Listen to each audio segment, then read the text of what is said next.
चंद्रपूर शहरात रस्त्याचे खोदकाम करण्यात आले असल्यामुळे याचा नागरिकांना मोठा त्रास सहन करावा लागत आहे।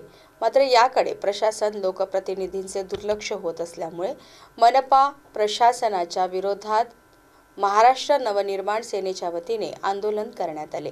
काही दिवसात रस्त्याची दुरुस्ती न केल्यास मनपा समोर आंदोलन करण्याचा इशारा मनसेचे जिल्हाध्यक्ष मनदीप रोढे यांनी दिला।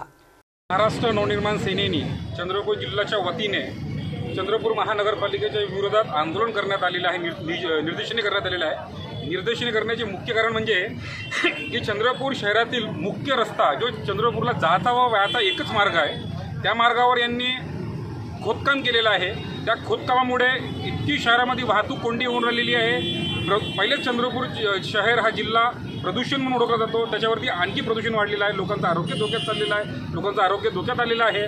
परंतु महानगरपालिकेने कुठलीही सूचना चंद्रपूर शहरातल्या जनतेला न देता या खोदकामाचं काम चालू केलेलं आहे।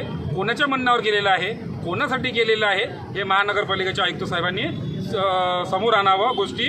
आणि येत्या काही दिवसात अगर महानगरपालिका या खोदकामाचा नियोजित रस्ता वाहतूक विभागाला सांगून अगर नियोजित करत नसेल तर महानगरपालिकेच्या समोर महाराष्ट्र नवनिर्माण सेना तीव्र आंदोलन छेडतील नागरिकांना घेऊन।